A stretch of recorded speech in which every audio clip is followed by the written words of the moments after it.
Nos toca leer capítulo 18 y 19. Diario del Dr. Seward, 30 de septiembre.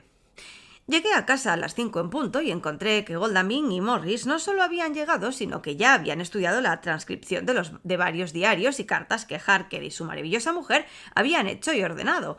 Harker no había vuelto todavía de su visita a los transportistas, acerca de los cuales me había escrito el doctor Hennessy.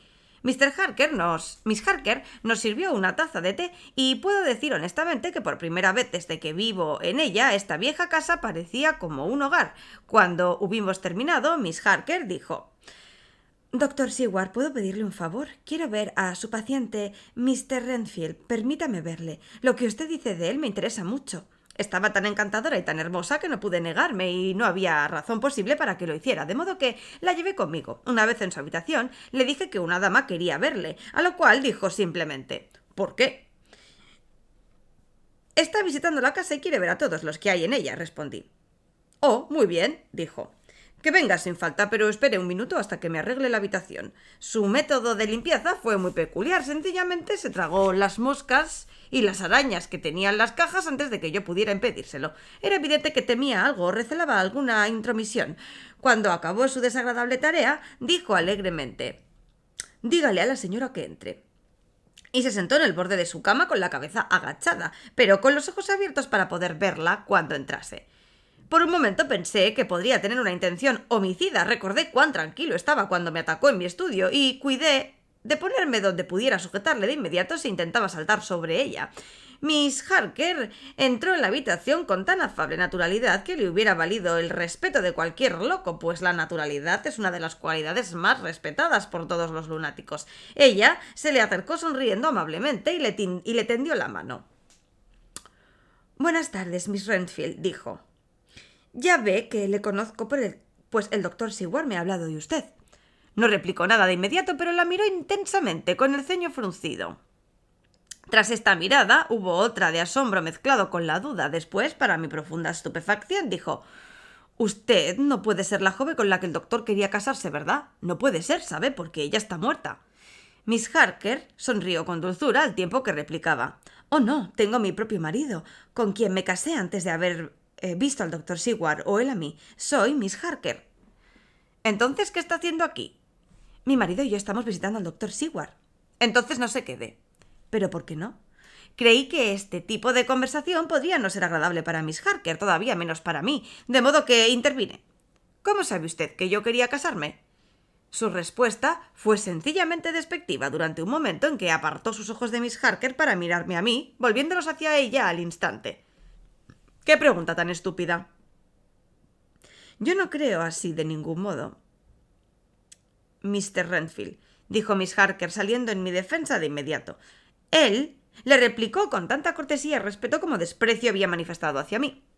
«Naturalmente usted comprenderá, Miss Harker, que cuando un hombre es tan querido y honrado como lo es nuestro anfitrión, todo lo que a él se refiere, interesa a nuestra pequeña comunidad. El doctor Seward es querido no solo por sus familiares y amigos, sino también por sus pacientes, algunos de los cuales, al no mantener fácilmente su equilibrio mental, pueden distorsionar causas y efectos. Puesto que yo mismo he estado internado en un manicomio, no puedo por menos de darme cuenta de las tendencias sofísticas de algunos de los pacientes con relación a los errores de Noncos y de Ignoratio Elenchi.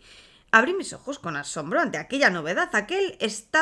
Aquí estaba mi loco favorito, el más loco de su tipo que yo nunca había conocido, hablando de filosofía elemental y con el aspecto de un culto caballero. Me pregunto si fue la presencia de Miss Harker lo que había tocado algún resorte de su memoria, si esta nueva fase era espontánea o en alguna medida debida a su influencia inconsciente. Miss Harker debe de tener algún raro don. Continuamos hablando durante algún tiempo y viendo que parecía completamente razonable, Miss Harker se aventuró, mirándome interrogantemente al comenzar, al llevarle a su terreno favorito. Me quedé de nuevo asombrado, pues se embarcó en la cuestión con la imparcialidad de la más absoluta cordura. Incluso se puso a sí mismo como ejemplo cuando mencionó ciertas cosas. Bueno, yo mismo soy el ejemplo de un hombre que tenía una idea extraña. Sin duda no fue una sorpresa que mis amigos se alarmaran e insistieran en que yo fuese sometido a control. Yo solía imaginar que la vida era una entidad positiva y perenne, y que consumiendo una multitud de seres vivos, no importa cuán inferiores en la escala de la creación sean, uno podía prolongar su vida indefinidamente. En ocasiones creía en esto con tanta firmeza que intenté realmente apoderarme de vidas humanas. El doctor, aquí presente, confirmará que en una ocasión intenté matarle con el propósito de aumentar mis fuerzas vitales con la absorción de vida por mi propio cuerpo mediante la sangre, basándome, claro está, en el dicho de las escrituras, pues la sangre es la vida. A pesar de que, sin duda, el vendedor de cierta panacea ha vulgarizado esa verdad hasta hacerla despreciable. ¿No es verdad, doctor? Asentí con un motivo de cabeza, pues estaba tan asombrado que no sabía qué pensar ni qué decir. Era difícil imaginar que le había visto comerse sus arañas y moscas hacía apenas 5 minutos. Miré mi reloj y vi que tenía que ir a la estación para recoger a Van Helsing, de modo que le dije a Miss Harker que había que irse. Se dispuso para ello de inmediato después de haberle dicho a Mr. Renfield: «Adiós, y espero que pueda verle más a menudo en circunstancias más agradables para usted». Para mi estupefacción contestó: «Adiós, querida, ruego a Dios que no vuelva a ver su dulce rostro otra vez, que Él la bendiga y la proteja». Cuando me fui a la estación para recoger a Van Helsing, dejé a los jóvenes en casa. El pobre Art parecía más alegre que nunca desde que Lucy cayó enferma y Quincy volvió a ser tan ingenioso como antes. Van Helsing se apeó del vagón con la fácil ligereza de un muchacho, me vio de inmediato y se precipitó hacia mí diciendo: «Ah, amigo John, ¿cómo va todo? Bien, bueno, me he estado ocupado, pero vengo para estar aquí si hace falta. Tengo todos mis asuntos arreglados y mucho que decir. Madame Mina está con usted, ¿sí? ¿Y su excelente marido? ¿Y Arthur y mi amigo Quincy están también con usted? Bien». Mientras conducía el carruaje de regreso a casa, le conté lo que había pasado y que mi propio diario había llegado a ser de alguna utilidad a instancias de Miss Harker. Al llegar aquí, el profesor me interrumpió: «Ah, esa maravillosa Madame Mina tiene el cerebro de un hombre. Un hombre que si lo tuviera como ella estaría muy dotado, y el corazón de una mujer. El buen Dios la hizo así con un propósito, créame, cuando hizo la tan buena combinación. Amigo John, hasta ahora la fortuna ha hecho que esa mujer nos sirva de ayuda después de esta noche. No debe tener nada que ver con este asunto tan terrible. No está bien que corra un riesgo tan grande. Nosotros los hombres estamos decididos, pues no hemos hecho solemne promesa, a destruir ese monstruo. Mas eso no es cosa para mujeres. Incluso si no sufre daño, su ánimo puede flaquear ante tantos y tamaños horrores, y además podrá sufrir despierta de los nervios y dormida tener pesadillas. Y además es joven y no lleva mucho tiempo casada. Puede haber otras cosas en que pensar dentro de un tiempo, si no ahora mismo. Me dice usted que ha escrito todo, entonces debe consultar con nosotros, pero mañana ella dice adiós a este trabajo y proseguimos nosotros solos». Me mostré totalmente de acuerdo con él y le conté lo que había descubierto durante su ausencia, que la casa que Drácula había comprado era la inmediata a la mía. Quedó sorprendido y una gran preocupación pareció invadirle. «Oh, si eso lo hubiéramos sabido antes», dijo, «porque entonces podíamos haberle cogido a tiempo de salvar a la pobre Lucy. Pero la leche que se vierte no grita después, como dicen ustedes. No pensemos en eso, pero sigamos nuestro camino hasta el final». Se hundió entonces en un silencio que duró hasta que atravesamos la puerta del jardín. Antes de prepararnos para la cena, dijo a Miss Harker: «Me ha dicho mi amigo John, Madame Mina, que usted y su marido han puesto en orden exacto todas las cosas que han pasado hasta este momento». «No hasta este momento, profesor», dijo ella impulsivamente, «sino hasta esta mañana». «Pero, ¿por qué no hasta este momento? Hemos visto hasta ahora qué buena luz han arrojado todas las pequeñas cosas. Nos hemos contado nuestros secretos y sin embargo nadie ha reconocido todavía que ello ha sido malo para él». Miss Harker comenzó a sonrojarse y sacando un papel de su bolsillo dijo: «Doctor Van Helsing, lea esto y dígame si debe incluirse. Es lo que he anotado hoy. Yo también he sentido la necesidad de anotar todo hasta ahora mismo, por trivial que sea, pero casi todo lo que hay aquí es personal. ¿Debe incluirse?».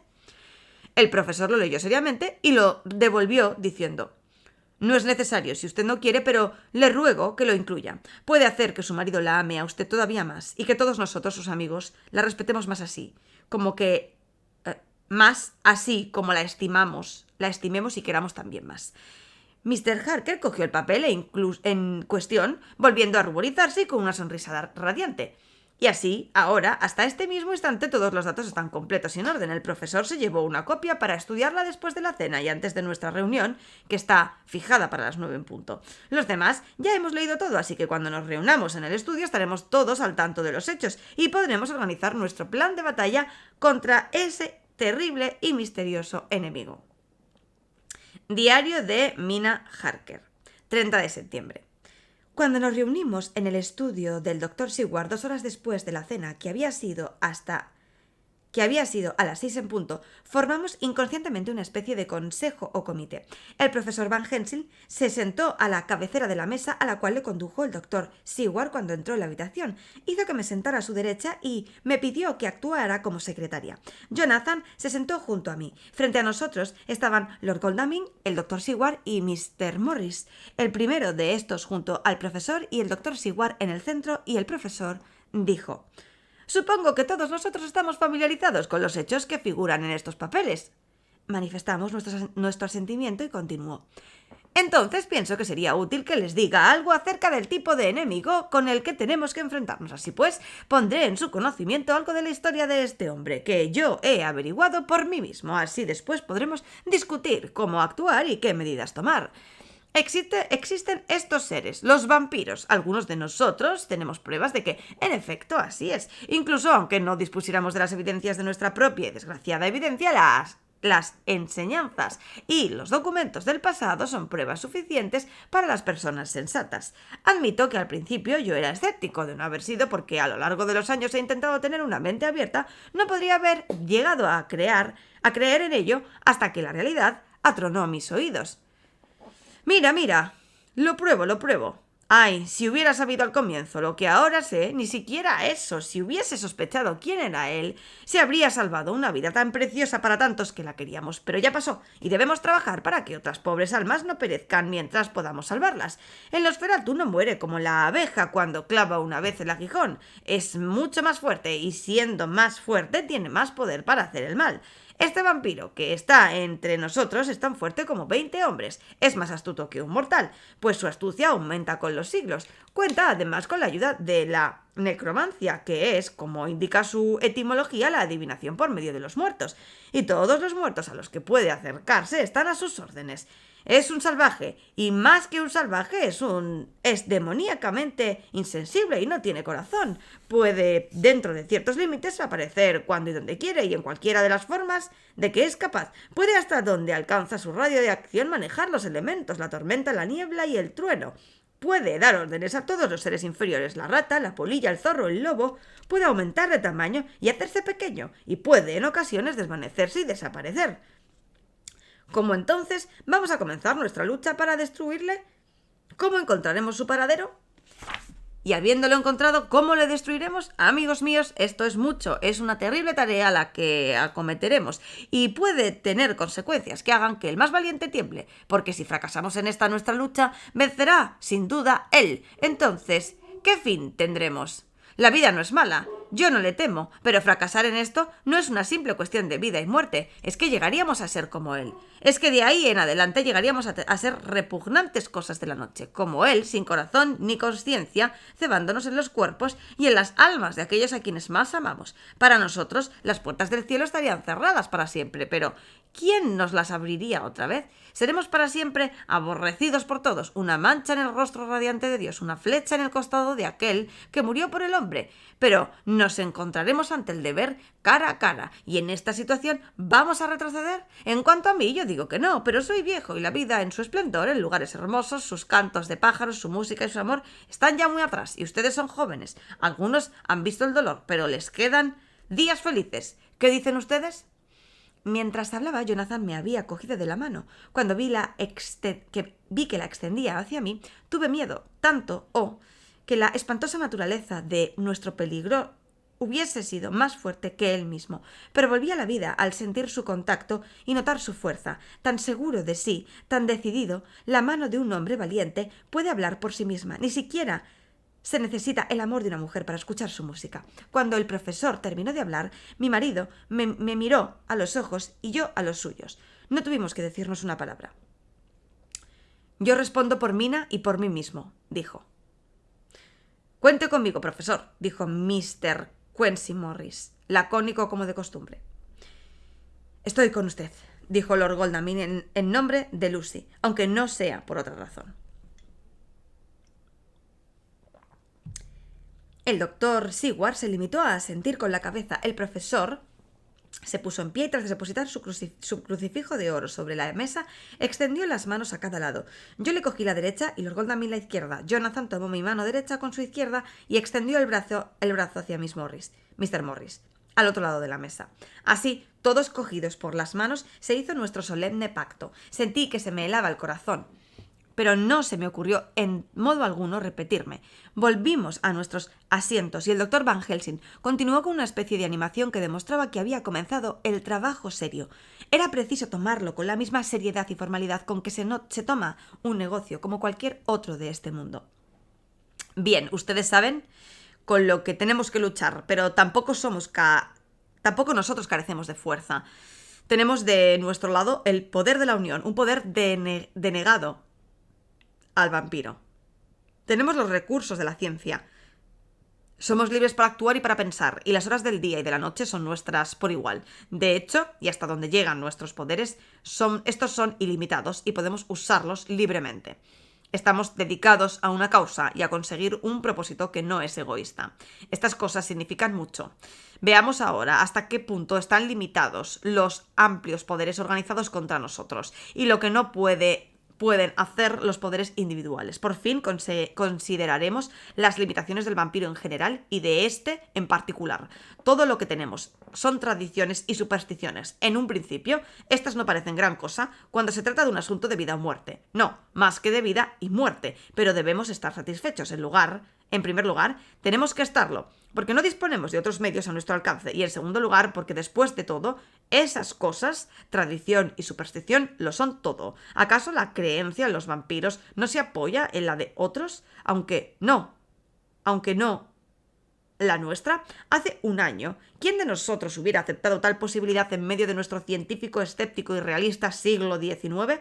Incluso nosotros rechazamos con desdén creer en lo que veíamos con nuestros propios ojos. Aceptemos entonces que el vampiro y las creencias en sus limitaciones y en su curación tienen por el momento la misma base, pues permítanme decirles, es conocido allí donde ha habido seres humanos, en la antigua Grecia, en la antigua Roma, floreció por toda Alemania, en Francia, en India, incluso en Quersoneso y en China, tan lejos de nosotros en todos los sentidos, incluso allí está. Y las gentes le temen hoy en día. Ha seguido el camino del berserker irlandés, del uno engendrado por el demonio, del esclavo, del sajón, del magiar.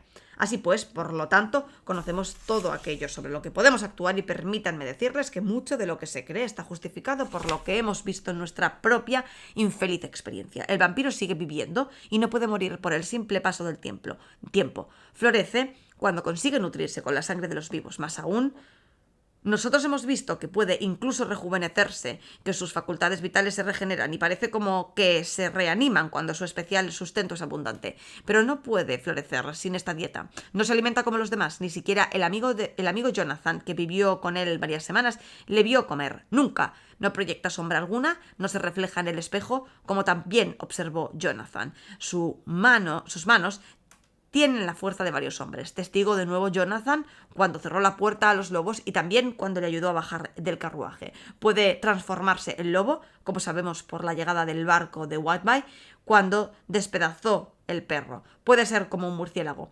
como le vio Madame Mina en la ventana de Whitby, y como el amigo John le vio volar desde esta casa tan próxima, y como le vio mi amigo Quincy en la ventana de Miss Lucy. Puede venir en la bruma que él mismo crea. Ese noble capitán de barco lo probó, mas por lo que nosotros sabemos, la distancia que puede alcanzar esta bruma es limitada y solo llega a rodearle a él mismo. Viene con los rayos de la luna en forma de polvo, como de nuevo Jonathan vio a aquellas hermanas en el castillo de Drácula. Puede hacerse muy pequeño. Nosotros mismos vimos a Miss Lucy cuando parecía muerta deslizarse a través de una rendija del espesor de un cabello por la puerta del panteón. Puede, una vez que ha encontrado su camino, salir o entrar de donde sea, independientemente de lo unidas que estén las partes del lugar donde esté o incluso fundidas por el fuego. Soldadura lo llaman ustedes. Puede ver en la oscuridad, el cual no es un poder pequeño, en un mundo en el cual la mitad está cerrada la luz. Pero escúchenme hasta el final. Él puede hacer todas esas cosas y sin embargo no es libre. No, es más prisionero que incluso el esclavo de una galera, que el loco en su celda. No puede ir a donde desee. Él, que no pertenece a la naturaleza, tiene sin embargo que acatar alguna de las leyes naturales. El por qué no lo sabemos. No puede entrar por primera vez en un sitio a menos que alguien de la casa le invite a entrar, pero después de eso puede acceder cuando le plazca. Su poder cesa, como el de todas las cosas malas, con el comienzo del día. Solo en ciertos momentos puede tener una libertad limitada.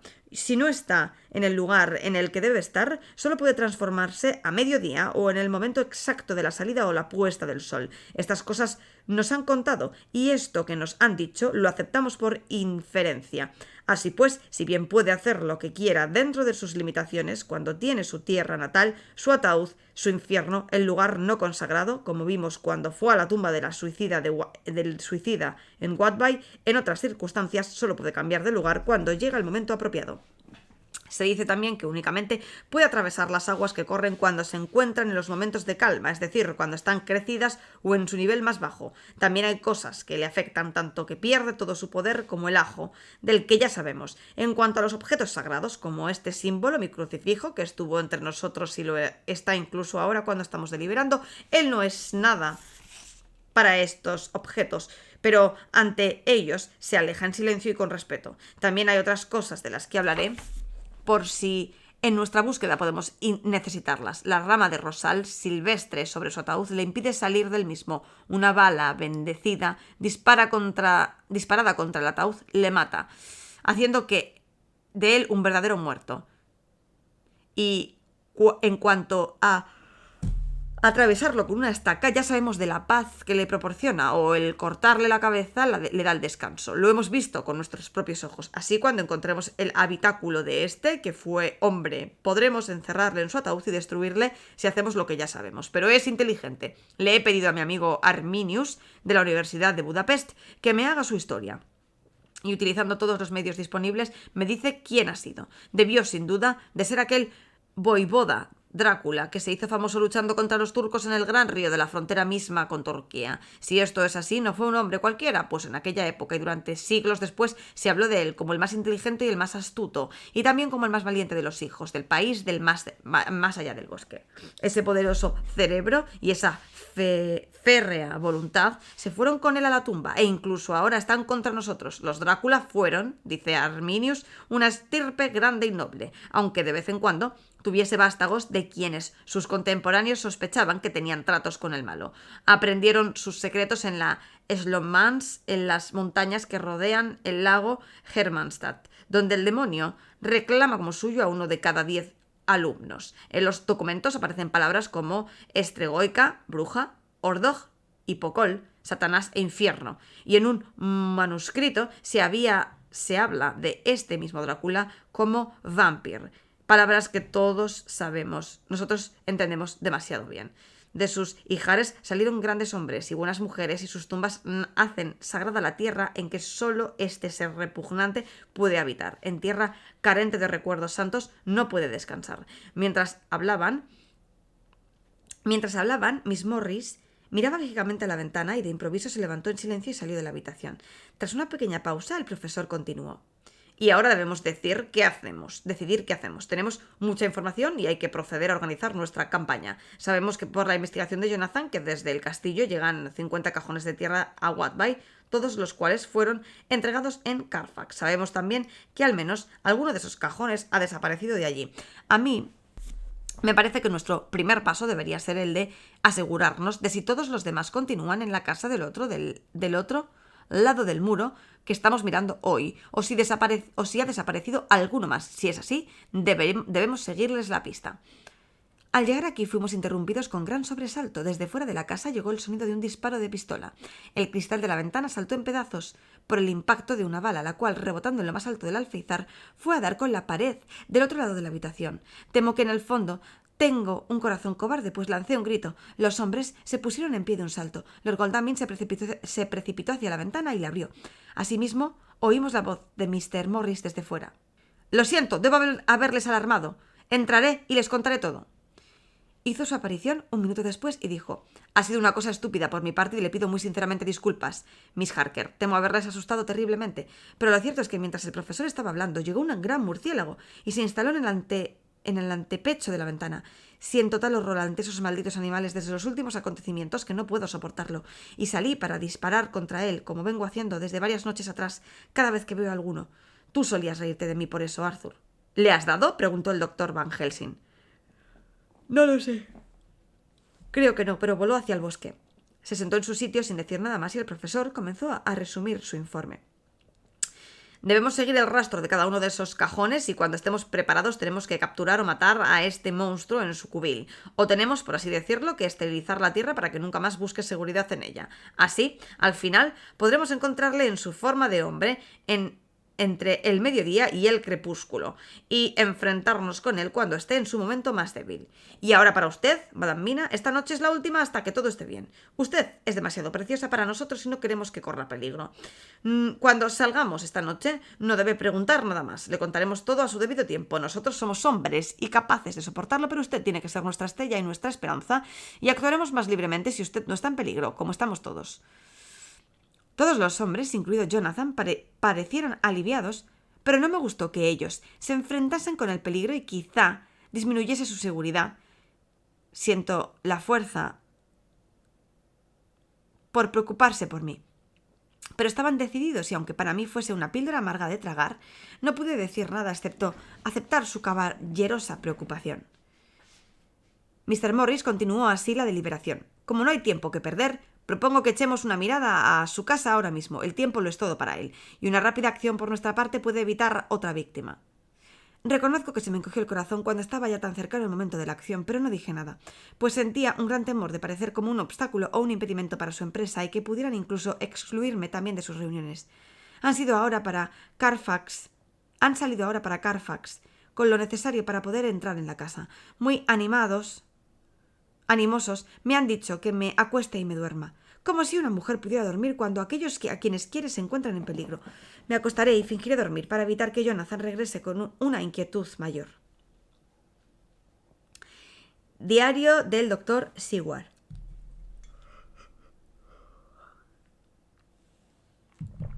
1 de octubre, 4 de la madrugada. Estábamos justo a punto de salir de casa cuando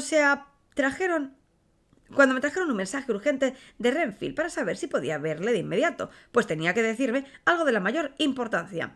Le dije al mensajero que le comunicara que atendería sus deseos por la mañana, que estaba ocupado precisamente ahora. El celador añadió: «Parece muy insistente, señor. Nunca le he visto tan ansioso.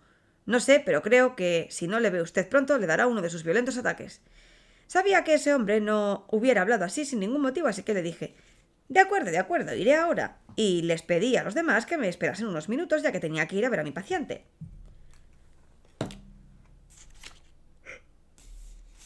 «Lléveme con usted, amigo John», dijo el profesor. «Este caso de su diario me interesa mucho y además guarda relación también con el nuestro en algunos aspectos. Me gustaría verle, en especial cuando su mente está tan alterada». «¿Puedo ir yo también?», preguntó Lord Godalming. «¿Y también yo?», dijo Quincy Morris.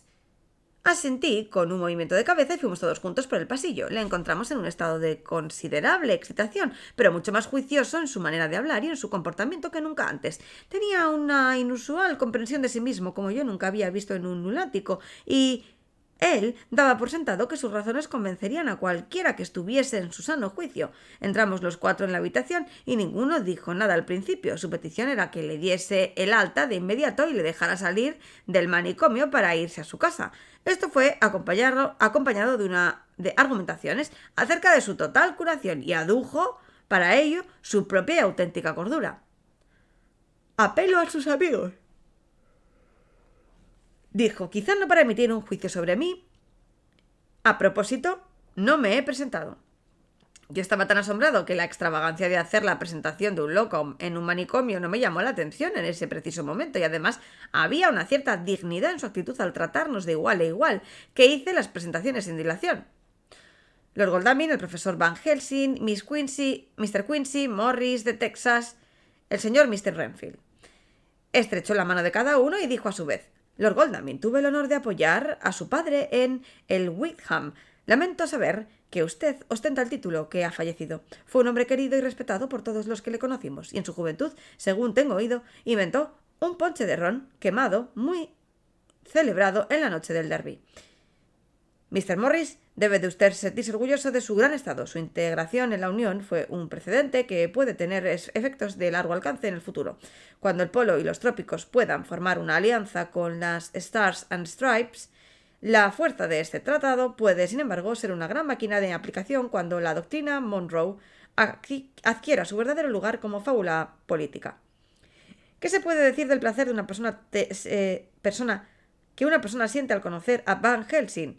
Señor, no pido perdón por dejar de lado todas las cortesías convencionales previas. Cuando una persona ha revolucionado la terapéutica gracias a su descubrimiento de la continua evolución de la materia cerebral, las formas convencionales son inútiles.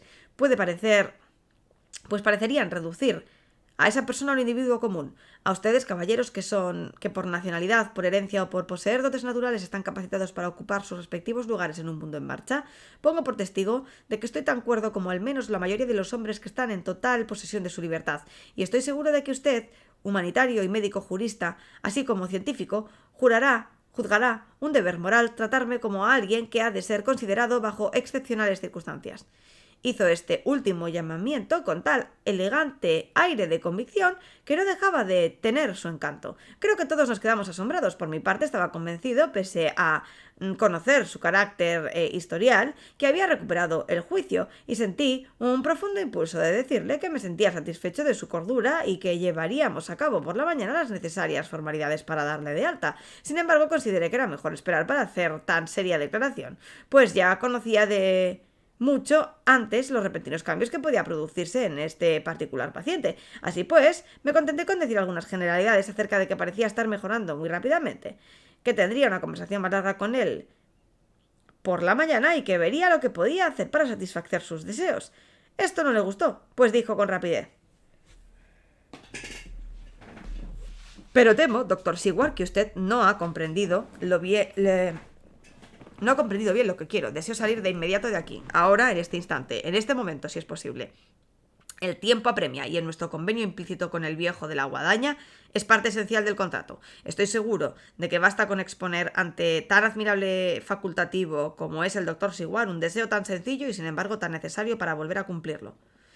Me miró fijamente y viendo la negativa en mi rostro se volvió hacia los demás y les observó inquisitivamente. No encontrando respuesta, continuó: ¿Es posible que me haya equivocado en mi suposición? Sí, se ha equivocado, le dije francamente, pero al mismo tiempo así me pareció, brutalmente. Hubo un largo silencio y, por fin, dijo muy despacio: entonces supongo que solo debo cambiar los motivos de mi petición. Permítame solicitar esta concesión, por favor. Privilegio o como usted quiera. En tal caso, me contentaré con rogarle, no por razones personales, sino por el bien de otros. No soy libre para explicarle todas mis razones, pero puede usted creer, se lo aseguro, que son buenas, sensatas y desinteresadas, y que nacen del más profundo sentido del deber. Si usted pudiera, señor, ver el fondo de mi corazón, usted aprobaría estos sentimientos que me animan. Es más, me contaría a usted entre sus mejores y más sinceros amigos. Nos miró de nuevo fijamente y yo sentí la creciente convicción de que este repentino cambio de todo su método intelectual no era sino otra forma o base de locura, por lo que decidí dejarle que continuase algo más, sabiendo que por experiencia que él, como todos los lunáticos, acabaría por delatarse. Van Helsing le observa con toda atención, con sus pobladas cejas casi juntas a causa de la fija concentración de su mirada. Le dijo a Renfield en un tono que en aquel momento no me sorprendió, aunque sí, cuando después pensé en ello, pues era como si estuviese dirigiendo a un igual: ¿no puede usted decir francamente la verdadera razón por la que desea estar libre esta noche? Yo me comprometo a que si usted me satisface a mí, que soy un extranjero sin prejuicios y con la costumbre de tener una mente abierta, el doctor Seward le concederá, bajo su propio riesgo y su propia responsabilidad, el privilegio que usted desea. Negó tristemente con la cabeza, con un aspecto de agudo pesar reflejado en su semblante. El profesor continuó: vamos, señor, recapacite. Usted afirma tener el don de la razón en su más alto grado, ya que desea impresionarnos con su total racionalidad. Hace esto usted, de cuya cordura tenemos motivos para dudar, porque no ha sido usted todavía dado de alta del tratamiento médico a causa de eso mismo. Si usted no nos ayuda en nuestro esfuerzo para tomar la decisión más prudente, ¿cómo podemos cumplir el deber que usted mismo nos impone? Sea sensato y ayúdenos, y si podemos intentaremos cumplir su deseo. De nuevo movió la cabeza tristemente mientras decía: Doctor Van Helsing, no tengo nada que decir. Su argumentación es perfecta y si yo fuese libre para hablar no dudaría un momento. Pero no soy mi propio dueño en este asunto. Solo puedo pedirle que me crea. Si soy rechazado, la responsabilidad ya no es mía. Me pareció que ya era hora de acabar con esta escena, que estaba llegando a ser cómicamente solemne, así que me dirigí hacia la puerta, diciendo simplemente: Vamos, amigos míos, tenemos trabajo. Buenas noches. Al llegar cerca de la puerta, sin embargo, el paciente experimentó un nuevo cambio. Se movió hacia mí con tanta rapidez que por un momento temí que estaba a punto de cometer otro ataque homicida. Mis temores, a pesar de todo, carecían de fundamento, pues alzó sus manos de manera implorante e hizo su petición de un modo conmovedor. Cuando vio que el mismo exceso de su emoción estaba militando contra él, pues establecía más aún nuestra vieja relación, se hizo todavía más expresivo. Miré a Van Helsing y vi mi reflejo en sus ojos, mi propio pensamiento, lo que me hizo reafirmarme en mi postura, si bien no de manera tan severa, y me acerqué a él y le di a entender que sus esfuerzos eran vanos. Yo había visto previamente algo de su nerviosismo, siempre creciente, cuando tenía que pedir algo en lo que había pensado mucho. Por ejemplo, cuando quiso un gato, y yo estaba preparado para ver su hundimiento en la misma hosca resignación en esta ocasión. No ocurrió lo que yo creía, pues cuando comprendió que su petición no iba a tener éxito, cayó en una especie de frenesí, se hincó de rodillas y alzando las manos, las juntó retorciéndolas en una especie de quejumbrosa súplica, lanzando un torrente de ruegos al tiempo que las lágrimas rodaban por sus mejillas y su rostro y toda su actitud denotaban la más profunda emoción. Permítame rogarle, doctor Siguaro, permítame implorarle que me deje salir de esta casa de inmediato. Lléveme con usted y quiera... con usted, quiera y donde quiera. Lléveme con guardianes, látigos y cadenas. Deje que me pongan una camisa de fuerza con esposas y con grillos en los pies. Que me lleven incluso a una cárcel. Pero sáqueme de aquí. Usted no sabe lo que hace manteniéndome en este lugar. Estoy hablando desde lo más profundo de mi corazón, desde mi alma. Usted no sabe a quién se enfrenta, ni cómo, y no quiero decirlo. ¡Ay de mí! No puedo decirlo. Por todo lo que usted considere sagrado, por todo lo que usted quiera, por su amor perdido, por su esperanza en que viva, por el Todopoderoso. Sáqueme de esto y salve mi alma de la culpa. ¿Es que no me oye, señor? ¿Es que no lo entiende? ¿Es que nunca aprenderá? ¿Es que no sabe que ahora estoy cuerdo y hablo en serio? ¿Que no soy un lunático en un arrebato de locura, sino un hombre en sus cabales luchando por su alma? Oh, escúcheme, déjeme que me vaya, déjeme que me vaya, déjeme que me vaya. Pensé que cuanto más se prolongase esa escena, más podría excitarse él y acabar teniendo un ataque, de modo que le cogí por la mano y le hice ponerse en pie. Vamos, le dije con dureza, ya vale, ya hemos tenido bastante. Váyase a la cama e intente comportarse de modo más discreto. Se cayó de improviso y me miró fijamente por unos instantes. Después, sin decir palabras, se levantó y fue a sentarse en el borde de la cama. Había llegado al desmoronamiento, al igual que yo anteriormente, tal y como yo lo había esperado.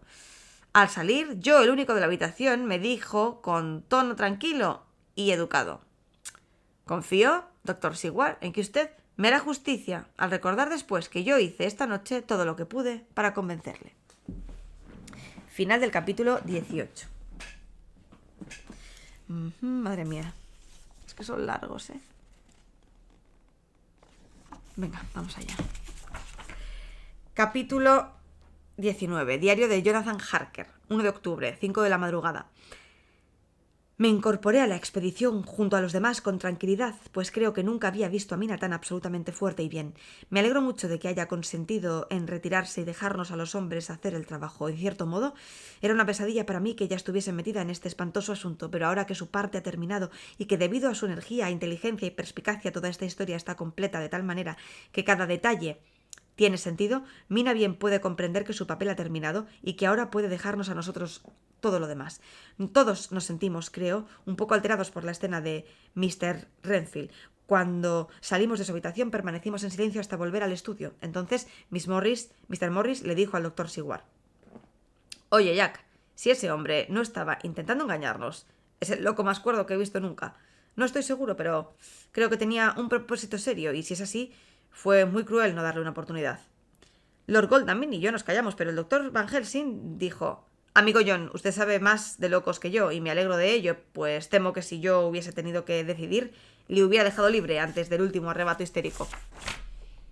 Pero vivimos y aprendemos y en nuestra presente empresa no debemos correr riesgo alguno, como diría mi amigo Quincy. Todo está bien como está». El doctor Seward pareció responder a ambos como en una especie de sueño.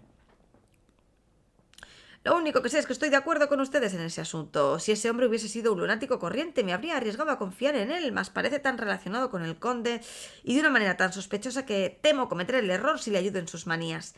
No puedo olvidar cómo me pedía con casi igual vehemencia un gato y después intentó destrozarle el cuello con sus dientes. Además, llamó al conde señor y maestro.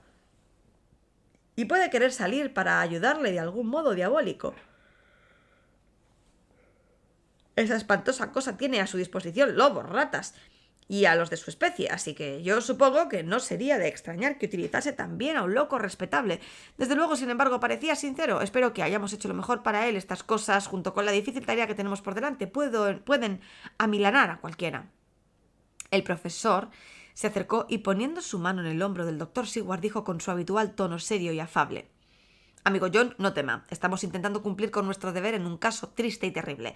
Solo podemos hacer lo que creemos que es lo mejor.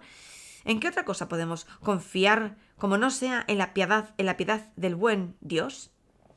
Lord Godalming había desaparecido hacía unos minutos, pero volvió en ese preciso instante. Mostró un pequeño silbato de plata y dijo: «Este viejo caserón puede estar lleno de ratas, y si es así, tengo un antídoto preparado». Una vez al otro lado del muro nos dirigimos hacia la casa, teniendo cuidado de mantenernos a la sombra que los árboles proyectaban sobre la hierba cuando asomaba brillante la luz de la luna. Al llegar al porche, el profesor abrió su maletín y sacó una serie de cosas que dejó en la escalera dividiéndolas en 4 pequeños grupos, evidentemente para cada uno de nosotros. Después dijo: «Amigos míos, vamos hacia un terrible peligro y necesitamos armas de muchas clases. Nuestro enemigo no es solamente espiritual. Recuerden que tiene las fuerzas de 20 hombres y que nuestros cuellos y gargantas son normales, por lo tanto pueden ser rotos o aplastados. Pero contra él no basta la mera fuerza. Un hombre más fuerte, un grupo de hombres más fuerte que él, en todo puede, en ciertas ocasiones, reducirle, pero no podrían herirle como nosotros podemos ser heridos por él. Debemos, por tanto, guardarnos de su contacto físico. Pónganse esto cerca del corazón». Mientras hablaba, levantó un pequeño crucifijo de plata y me lo dio, pues yo era el que estaba más cerca de él. «Pónganse esas flores alrededor del cuello». Ahora me dio un ramo de flores de ajo mustias. Para otros enemigos más mundanos, este revólver y este cuchillo, y para ayudarles, estas linternas eléctricas tan pequeñas que pueden sujetarlas en el pecho, y para todo, y sobre todo, esto que no debemos profanar innecesariamente. Era un fragmento de la historia consagrada que me entregó tras meterlo en un sobre. Cada uno de los otros fue equipado de igual modo. «Ahora», dijo, «amigo John, ¿dónde están las llaves maestras? Si se da el caso de que podamos abrir la puerta, no necesitamos entrar en la casa por la ventana como ocurrió en la de Miss Lucy». El doctor Seward probó un par de las llaves maestras, ayudándole para ello su destreza manual como cirujano, que le dejó en buen lugar. Al poco encontró una apropiada, después de algo de forcejeo moviendo las llaves hacia atrás y hacia adelante, y cedió el cerrojo con un chirrido oxidado. Empujamos las puertas, gimieron los goznes herrumbrosos, crujieron y se abrió muy despacio. Fue sorprendente el parecido con lo que se cuenta en el diario del doctor Seward acerca de la apertura del panteón de Miss Westenra. Imaginé que la misma impresión les había asaltado a los demás, pues todos a una se echaron hacia atrás. El profesor fue el primero en adelantarse y avanzar hacia la puerta abierta. «In manus tuas domine», dijo, santiguándose al atravesar el umbral. Cerramos la puerta detrás de nosotros para que cuando tuviéramos que encender las linternas no atrajéramos una posible atención desde la calle. El profesor probó cuidadosamente la cerradura. No fuera a ser que no pudiéramos abrirla desde dentro en el caso de tener que salir precipitadamente. Después todos encendimos nuestras linternas y comenzamos nuestra búsqueda. La luz de las diminutas linternas se proyectaba en toda clase de raras formas al cruzarse sus rayos unos con otros o al proyectar la opacidad de nuestros cuerpos grandes. No pude, por mi vida, librarme de la sensación de que había alguien más entre nosotros. Supongo que fue el recuerdo tan hondamente llevado conmigo cuando volví de las espantosas circunstancias de aquella experiencia en Transilvania. Creo que esa sensación era común a los de mi grupo, pues pude observar que no dejaban de mirar a sus espaldas a cada ruido y a cada nueva sombra, tal como me di cuenta de que hacía yo mismo. Todo estaba cubierto por una densa capa de espeso polvo. El suelo parecía tener varias pulgadas de espesor, excepto allí, donde había huellas recientes de pisadas, en las cuales, bajo mi linterna, pude ver las señales de tachuelas, allí donde el polvo se había apelmazado. Las paredes estaban recubiertas como de una especie de cama mullida y pesada de polvo. En los rincones había masas de telarañas en las que se había acumulado el polvo hasta parecer viejos y raídos andrajos, pues el peso las había desgarrado en parte. Sobre una mesa del vestíbulo había un gran manojo de llaves, cada una con su etiqueta amarillenta por el tiempo. Habían sido utilizadas varias veces, pues en la capa de polvo de la mesa se veían huellas semejantes a las que aparecían cuando el profesor cogió el manojo. Se volvió hacia mí y me dijo: «Usted ya conoce este sitio, Jonathan. Usted ha hecho planos de él y lo conoce más que nosotros. ¿Cuál es el camino de la capilla?» Yo tenía alguna idea de la dirección, aunque en mi visita anterior no había sido capaz de entrar, así que encabecé la marcha y después de algunas equivocaciones me encontré frente a una puerta de roble baja y arqueada, protegida por chapas de hierro. «Este es el sitio», dijo el profesor iluminando con su linterna un pequeño plano del edificio, copia del archivo de mi correspondencia original acerca de la compra. Con alguna dificultad encontramos la llave en el manojo y abrimos la puerta. Estábamos preparados para algo desagradable, pues mientras abríamos por las hendiduras se filtraba un débil pero hediondo olor. Mas nadie esperaba una fetidez como la que nos encontramos. Ninguno de los otros había visto al conde de cerca, y cuando yo le vi o estaba en periodo de ayuno en sus habitaciones o ahito de sangre fresca en un edificio ruinoso en el que penetraba el aire libremente, pero en este lugar era pequeño, cerrado, y su prolongada falta de uso había hecho que su atmósfera estuviese cargada y viciada. Había un olor a tierra, como algún miasma seco que llegaba por un aire todavía más repugnante. Pero en cuanto al olor mismo, ¿cómo podría describirlo? No es solamente que estuviera formado por todo lo malsano de lo mortal o por el acre olor de la sangre, mas parecía como si la propia corrupción se hubiese corrompido. ¡Puaf!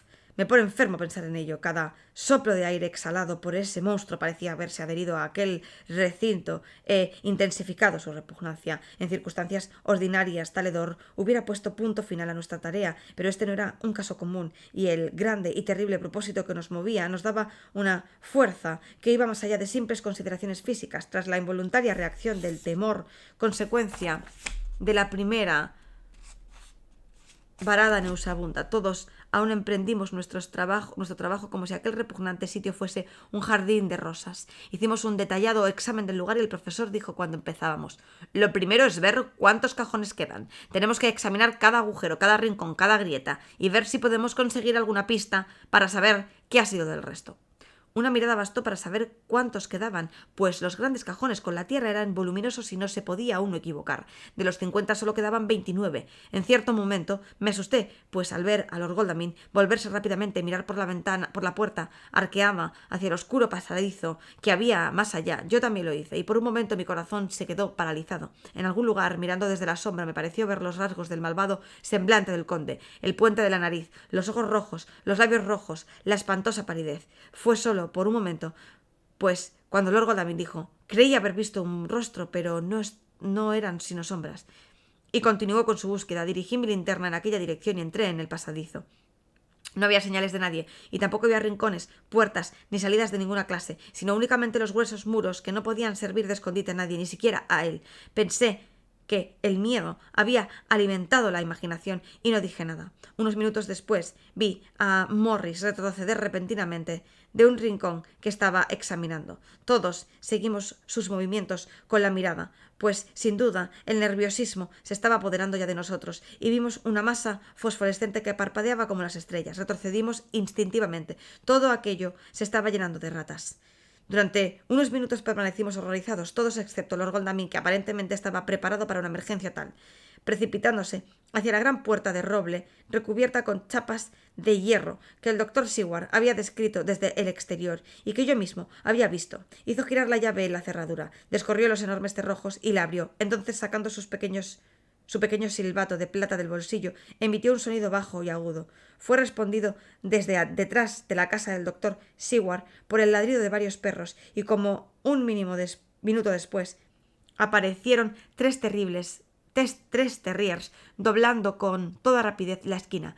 De modo inconsciente todos nos habíamos movido hacia la puerta y conforme lo hacíamos vi que el polvo estaba ahora muy removido. Los cajones desaparecidos habían salido por aquí. Pero incluso en el minuto transcurrido el número de ratas había aumentado enormemente. Parecían pulular por el lugar, todas juntas a la vez, de tal forma que la luz de la linterna, brillando sobre sus cuerpos, era movimiento, y sus centelleantes y siniestros ojos hacían que aquello pareciera como un montón de tierra lleno de luciérnagas. Los perros llegaron corriendo, pero se detuvieron de improviso en el umbral, gruñendo para después, levantando al unísono sus hocicos, empezar a aullar de la manera más lúgubre posible. Las ratas se multiplicaban a miles, y nosotros nos fuimos de allí. Lord Godalming cogió uno de los perros y, llevándolo adentro, lo depositó en tierra. En el mismo instante en que sus patas tocaron el suelo, pareció recobrar su coraje y se lanzó contra sus enemigos naturales. Las ratas huyeron ante él tan aprisa que antes de que el perro pudiese acabar con la vida de una veintena de ellas, los otros perros que habían sido llevados allí de igual manera que el primero se encontraron con una presa escasa, pues toda la masa de ratas había desaparecido.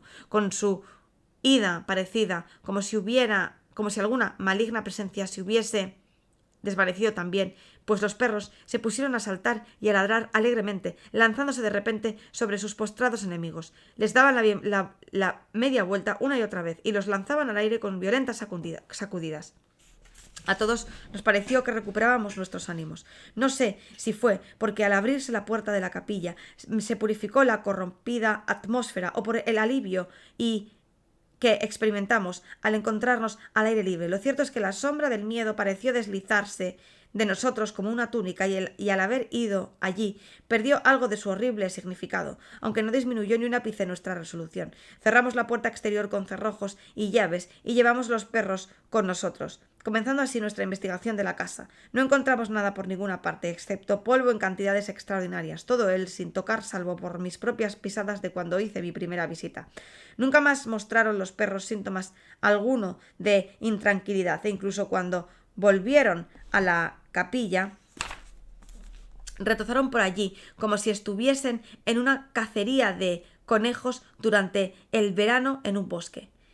Amanecía rápidamente por oriente cuando salíamos por la puerta principal. El doctor Van Helsing había cogido del manojo de llaves la correspondiente a la puerta del vestíbulo y cerró de forma ortodoxa, guardando la llave en su bolsillo. Cuando hubo terminado, guardando la llave en su bolsillo cuando hubo terminado. «Hasta ahora», dijo, «nuestra noche ha tenido bastante éxito. No hemos recibido daño alguno, como yo temía que podía ocurrir, y hemos comprobado cuántos cajones faltan. De lo que más me congratulo es de que nuestro primer paso, y quizás el más difícil y peligroso, ha sido dado sin haber traído aquí a nuestra dulce Madame Mina, o sin turbar su despertar o sus sueños con visiones y sonidos y olores de horror que podría no olvidar nunca. Todavía hemos aprendido una lección. También hemos aprendido una lección, si se me permite argumentar a particolari, que los salvajes animales que están en las órdenes del conde no son dóciles a su poder espiritual. Como ves, esas ratas que reaccionan a su llamada, al igual que desde lo alto de su castillo convoca a los lobos cuando usted se va y ante el llanto de aquella pobre madre, si bien acuden a la llamada, huyen despavoridos de los perros de mi amigo Arthur. Tenemos otras cuestiones ante nosotros, otros peligros, otros temores, y ese monstruo no ha utilizado su poder sobre el mundo animal por única y última vez esta noche. O sea que se ha ido a otra parte. Bien, esto no ha dado la oportunidad de gritar «jaque» en esta partida de ajedrez en que nos jugamos las almas. Y ahora, vámonos a casa. Está a punto de amanecer y tenemos razones para sentirnos satisfechos con nuestra primera noche de trabajo. ¿Acaso esté ordenado que tengamos todavía muchas noches y días llenos de peligro? Pero debemos continuar y no nos acobardaremos ante peligro alguno. La casa estaba en silencio cuando volvimos, salvo por alguna desdichada criatura que gritaba en una de las salas lejanas, y por un apagado y quejumbroso sonido que llegaba de la habitación de Renfield. El hombre desgraciado estaba sin duda torturándose a sí mismo, a la manera de los locos, con innecesarios pensamientos dolorosos. Entré de puntillas en mi habitación y encontré a Mina dormida, respirando con tanta suavidad que tuve que acercar el oído para poder escucharla. Parece más pálida que de costumbre. Espero que la reunión de esta noche no la haya preocupado. Estoy verdaderamente agradecido de que no participe en nuestro futuro trabajo, e incluso tampoco en nuestras deliberaciones. Es demasiada tensión para que una mujer pueda soportarla. No pensaba así al principio, pero ahora me doy cuenta de ello. Por lo tanto, me alegro de que así sea. Pueden ocurrir cosas que le asuste oír, y sin embargo, ocultárselas podría ser peor que contárselas si llega a sospechar que le ocultamos algo. Desde ahora nuestro trabajo tiene que ser para ella un libro sellado, al menos hasta que llegue el momento en que podamos decirle que todo ha terminado y que la Tierra está libre de un monstruo del submundo. Yo diría que será difícil comenzar a guardar silencio después de tanta confianza entre nosotros, pero he de ser firme, y mañana debo guardar silencio sobre los sucesos de esta noche y rechazar hablar de nada de lo que ha sucedido. Me echaré en el sofá para no molestarla. 1 de octubre, más tarde. Supongo que es natural que todos hayamos dormido más de lo habitual, pues el de ayer fue un día muy ajetreado y por la noche no hemos descansado nada. Incluso Mina debía de estar agotada, pues aunque yo dormí hasta que el sol estuvo alto, me desperté antes que ella y tuve que llamarla 2 o 3 veces para que se despertara.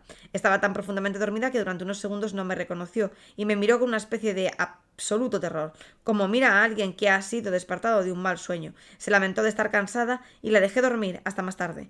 Ahora sabemos que han desaparecido 21 cajones, y si se llevaron varios en algún traslado, podemos ser capaces de seguirles la pista a todos ellos, lo cual, desde luego, simplificaría enormemente nuestro trabajo, y cuanto antes nos ocupemos de esto, mejor. Iré hoy mismo a ver a Thomas Snelling. Diario del Dr. Seward, 1 de octubre. Hacia mediodía me despertó el profesor entrando en mi habitación. Estaba más alegre y jovial de lo acostumbrado, y es por completo evidente que el trabajo de la pasada noche ha contribuido a quitarle un peso de encima. Después de comentar la aventura nocturna, me dijo de repente: su paciente me interesa mucho. ¿Podría visitarle con usted esta mañana? O si usted está demasiado ocupado, puedo ir yo solo, si esto es posible. Es para mí una nueva experiencia encontrar un lunático que habla de filosofía y que razona con tanta coherencia. Yo tenía algo urgente que hacer, así que le dije que si iba él solo a verle, yo se lo agradecería y que de este modo no tendría que esperarme. Llamé, pues, a un celador y le di las oportunas instrucciones. Antes de que el profesor se fuera, le puse en guardia para que no sacara ninguna falsa impresión de mi paciente. Pero, respondió, quiero que hable de sí mismo y de su manía de comer cosas vivas. Dijo a Madame Mina, como ha visto en su diario de ayer, que él tuvo antes esa idea. ¿Por qué se sonríe, amigo John? Perdóneme, le dije, pero la respuesta está aquí. Pues la mano sobre el texto mecanografiado. Cuando nuestro cuerdo y culto lunático declaró cómo solía construir mi vida, su boca era realmente algo nauseabundo por las moscas y arañas que acababa de comerse justo antes de que Miss Harker entrase en la habitación.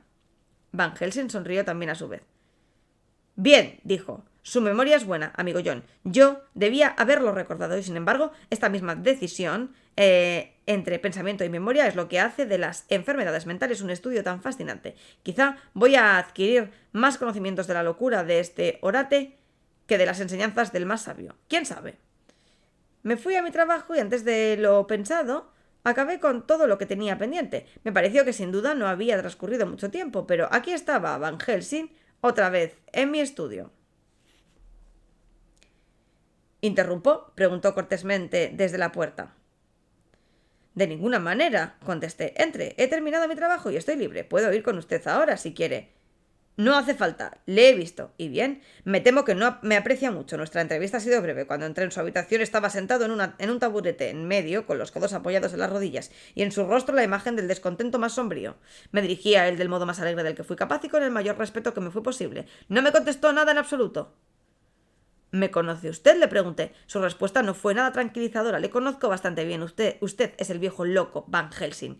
Quiero que se vayan usted y sus estúpidas teorías sobre el cerebro a otra parte. Malditos sean todos los tozudos holandeses.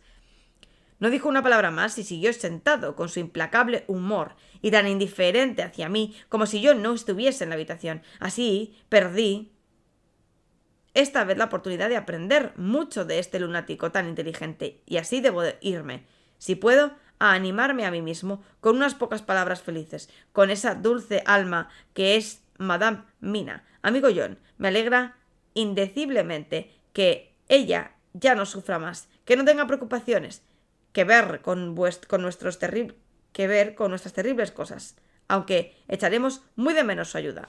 Es mejor así. Estoy de acuerdo con usted. De todo corazón, respondí con seriedad, pues no quería que flaquease en esta cuestión. Es mejor que Mr. Harker se mantenga fuera de esto. Las cosas son ya bastante malas para nosotros, todos hombres de mundo que nos hemos encontrado en muchos aprietos, pero no hay lugar para una mujer, y si ella hubiera seguido en esto, infaliblemente la hubiera destrozado. Así pues, Van Helsing se ha ido a hablar con Miss Harker y Quincy y Art están siguiendo las pistas hasta llegar a los cajones de tierra. Voy a terminar mi ronda y esta noche nos reuniremos. Diario de Mina Harker, 1 de octubre. Me resulta extraño que me mantengan al margen como estoy hoy. Después de tantos años de plena confianza por parte de Jonathan, le veo ahora claramente eludir ciertos temas, los más importantes de todos. Esta mañana dormí esta tarde, después de las fatigas de ayer, y aunque Jonathan también se despertó tarde, fue el primero de los dos en hacerlo. Antes de irse, estuvo hablando conmigo más dulce y cariñosamente que nunca, pero sin decir jamás ni una palabra de lo que sucedió en la visita de la casa del conde, y, sin embargo, debía de saber lo terriblemente preocupada que yo estaba. Pobre y querido muchacho. Supongo que se inquietó incluso más por mí.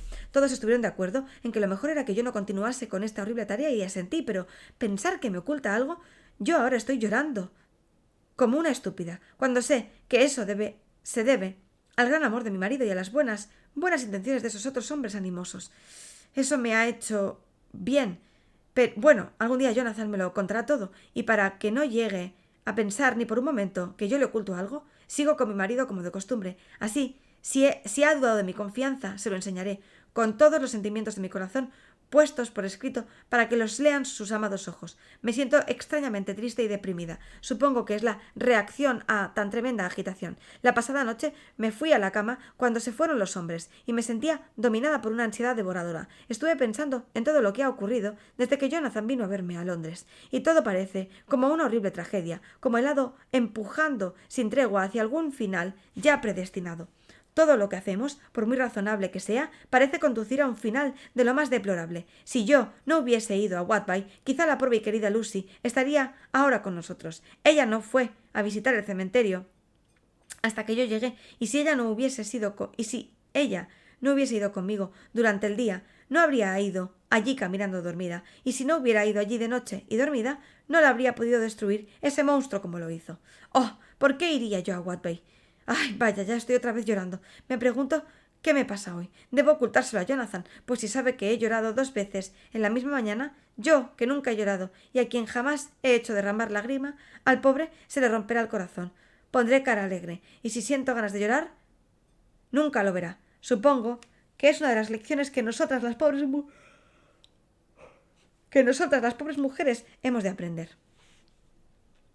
No recuerdo bien cómo me dormí anoche. Sí recuerdo haber oído el repentino ladrido de los perros y muchos sonidos extraños procedentes de la habitación de Mr. Renfield, que se encuentra en alguna parte debajo de esta, como rezar de manera torrencial, y después todo quedó en silencio, un silencio tan profundo que me asustó, y me levanté y miré por la ventana. Todo estaba oscuro y silencioso, las negras sombras proyectadas por la luna estaban como llenas de un misterioso silencio propio. Nada parecía moverse, pero todo estaba tenebroso e inmóvil, como la muerte o el destino, de manera que un sutil cendal de blanca niebla, que se deslizaba con una lentitud casi imperceptible por el césped hacia la casa, parecía tener una sensibilidad y una vitalidad propias. Creo que esta digresión de mis pensamientos debió de hacerme bien, pues cuando volví a la cama noté que se apoderaba de mí un perezoso letargo. Permanecí acostada por un rato, pero no pude dormir en absoluto, así que me levanté y me puse a mirar otra vez por la ventana. La niebla se extendía y ahora estaba ya muy cerca de la casa, y pude ver así que una gruesa capa de la misma se pegaba y se quedaba como adherida a la pared. como si estuviese trepando hacia las ventanas. El pobre hombre estaba gritando más alto que nunca, y aunque no podía entender ni una sola palabra de lo que decía, sí podía de algún modo reconocer en su tono una súplica apasionada. Hubo después el ruido de una pelea y supe que los celadores estaban haciéndose cargo de él. Me asusté tanto que me deslicé en la cama, tapándome la cabeza con las sábanas y los oídos con los dedos. No tenía ni una pizca de sueño en ese momento, o al menos así lo pensé, pero debí de quedarme dormida, pues excepto lo que soñé, no recuerdo nada hasta que Jonathan me despertó. Creo que necesité un esfuerzo y algo de tiempo para darme cuenta de dónde estaba, y que era Jonathan quien se inclinaba hacia mí. Mi sueño era muy peculiar y casi típico de la forma en que los pensamientos de la vigilia se funden o se continúan con los sueños. Pensé que estaba despierta y esperando a que Jonathan volviera, estaba muy inquieta por él y sin poder hacer nada, mis pies y mi mente y mi cerebro me pesaban de tal manera que nada podía funcionar al ritmo habitual. Y así dormí, desasosegada e inquieta. Entonces comencé a sentir que el aire era pesado y húmedo y frío. Retiré la ropa de mi rostro, y encontré para mi sorpresa que todo estaba oscuro a mi alrededor. La luz de gas que había dejado encendida para Jonathan, aunque con la llama baja, daba solo algo como un tenue resplandor rojo en la niebla, que evidentemente se había hecho más espesa y derramado por toda la habitación. Entonces recordé que había cerrado la ventana antes de acostarme. Hubiera querido levantarme para cerciorarme de ello, pero una especie de pesado letargo pareció encadenar mis miembros e incluso mi voluntad. Yací inmóvil y resistiendo. Cerré los ojos, pero pese a ello podía seguir viendo a través de los párpados. Es maravilloso en qué engaños pueden hacernos caer nuestros sueños y de qué manera tan cómoda podemos ponernos a imaginar. La bruma se hacía cada vez más y más espesa, y ahora podía ver cómo se aproximaba, pues la veía como si fuera humo o con la blanca energía del agua en ebullición, filtrándose no a través de la ventana, sino de las junturas de la puerta. Se hizo más y más espesa hasta parecer que se habría concentrado en la habitación en una especie de nube con forma de columna, a través de cuya parte superior yo podía ver la luz de gas brillar como un ojo rojo. Las cosas comenzaron a girar en mi cerebro del mismo modo que lo hacía ahora la columna nubosa en la habitación. Entonces surgieron las palabras de las Escrituras, de día en una columna de nube y por la noche en una columna de fuego. Fue en verdad tal guía espiritual la que veía en mí durante el sueño, pero la columna estaba compuesta por ambos elementos, guías del día y de la noche, pues el fuego estaba en el ojo rojo que al pensarlo, así ejercía sobre mí una nueva fascinación, hasta que mientras miraba, el fuego se dividió y pareció iluminarme a través de la niebla como dos ojos rojos, iguales a aquellos que Lucy me describió durante su momentáneo desvarío mental cuando en el acantilado la luz del sol poniente daba en los ventanales de la iglesia de Saint Marie. De improviso, recordé con horror que fue así como Jonathan había visto a aquellas espantosas mujeres cobrar realidad en medio de un remolino de niebla a la luz de la luna. Entonces debí de desmayarme en mi sueño, pues todo se sumió en una negra oscuridad. El último esfuerzo consciente que la imaginación hizo fue para mostrarme un rostro de lívida blancura inclinándose sobre mí y que surgía de la niebla. Debo tener cuidado con estos sueños, pues podrían alterar la razón si se repitiesen con mucha frecuencia. Haría que el doctor Van Helsing o el doctor Seward me recetasen algo que me hiciese dormir, pero temo alarmarles. En este momento, un sueño así podría añadirse a los temores que sienten por mí. Esta noche haré todo lo posible para dormir de manera natural. Si no lo consigo, mañana les pediré que me den una dosis de cloral. Por una vez, no puede hacerme daño y pasaré una buena noche durmiendo. La de ayer me dejó más cansada que si no hubiese dormido nada. 2 de octubre, 10 de la noche. Anoche dormí, pero no soñé. Debí de dormir profundamente, pues no me desperté cuando Jonathan vino a acostarse. Pero dormir no me ha hecho descansar nada, pues hoy me siento terriblemente agotada y sin ánimos. Pasé todo el día de ayer intentando leer o tumbada dormitando. Por la tarde, Mr. Renfield preguntó si podía verme. Pobre hombre, estuvo muy amable y cuando me marché me besó la mano y rogó a Dios que me bendijese. En cierto modo me afectó mucho. Lloro cuando me acerco de él. Cuando me acuerdo de él. Esta es una nueva debilidad con la que he de tener mucho cuidado. Jonathan se sentiría fatal si supiese que he estado llorando. Él y los demás estuvieron fuera hasta la hora de la cena y todos llegaron cansados. Hice lo que pude para animarles y creo que el esfuerzo me sentó bien, pues me olvidé de lo agotada que yo estaba. Después de cenar me enviaron a la cama y ellos se fueron a fumar. Según dijeron, pues yo sé que querían contarse unos a otros lo que había ocurrido durante el día. Pude ver en la actitud de Jonathan que tenía algo importante que comunicarles. Yo no tenía tanto sueño como debería, pero por lo que antes de que ellos se fueran le pedí al doctor Seward que me diese un poco de opiáceo, pues no había dormido bien la noche anterior. Muy amablemente me prestó un brebaje para dormir, pero me dio diciéndome que no me haría daño alguno, pues era muy suave. Lo he tomado y estoy esperando que me llegue el sueño, que todavía se resiste. Espero no haber hecho nada equivocado, pues al tiempo que el sueño comienza a coquetear conmigo, me asalta un nuevo temor. ¿Que acaso he cometido una estupidez al privarme así de la capacidad de despertarme? ¿Puedo desearlo? Aquí viene el sueño. Buenas noches. Fin del capítulo 19.